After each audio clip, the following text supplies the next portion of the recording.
friends! We're back again to talk about how to attach a tail to your VRoid model after you've made it in VRoid using hair.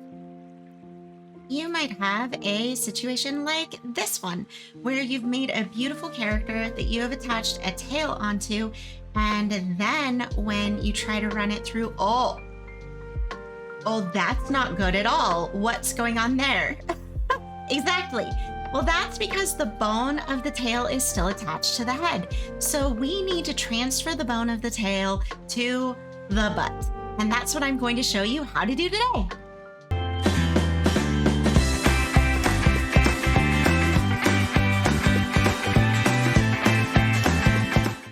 So as you can see, I've already imported Seraph into Unity and dragged her into our scene. If you're not sure how to do that, then watch my tutorial about setting up Unity for your VRoid character, and it'll give you all of the tips you need, including the packages for Unity that are required to move the bone from the butt or the head to the butt. The first thing that we're going to do is right-click on our avatar in the hierarchy selection and select Open Prefab Asset. When you do that, it's going to actually open the prefab, and that's going to allow us to edit it. So we're going to drop down our root, and we're going to find where the bone for the tail starts. It's going to be in the spine, chest, upper chest, neck, and then head.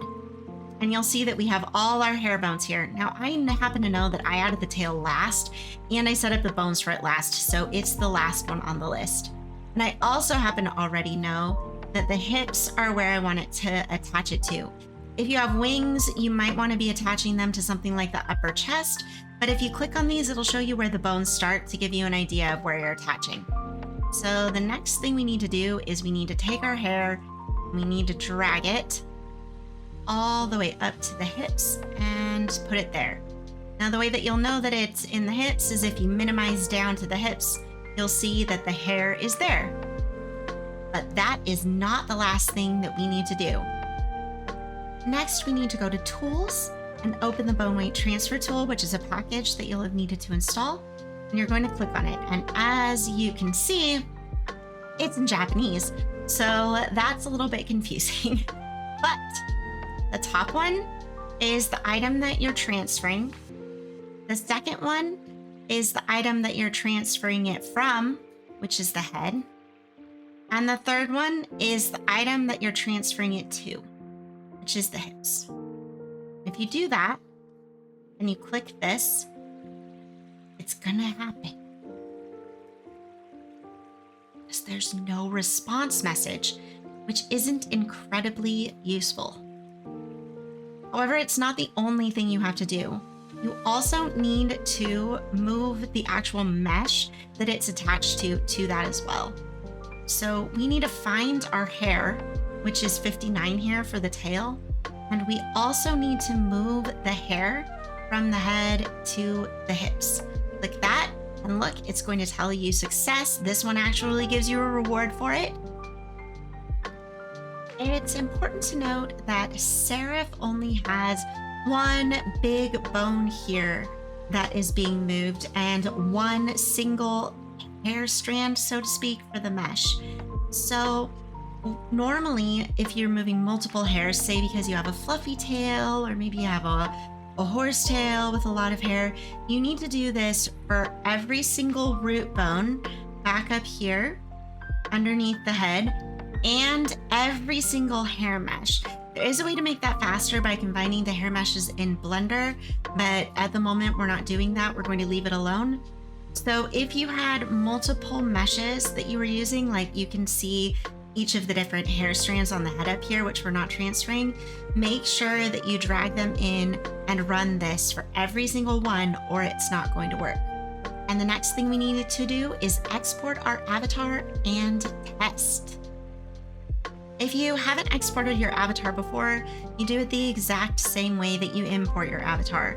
Go up to VRM0, select export. The avatar will already be selected if you have it here. Otherwise, you can drag it over and drop it. Change any information you need to, just like if you were exporting it from VRoid, and you'll be good to go.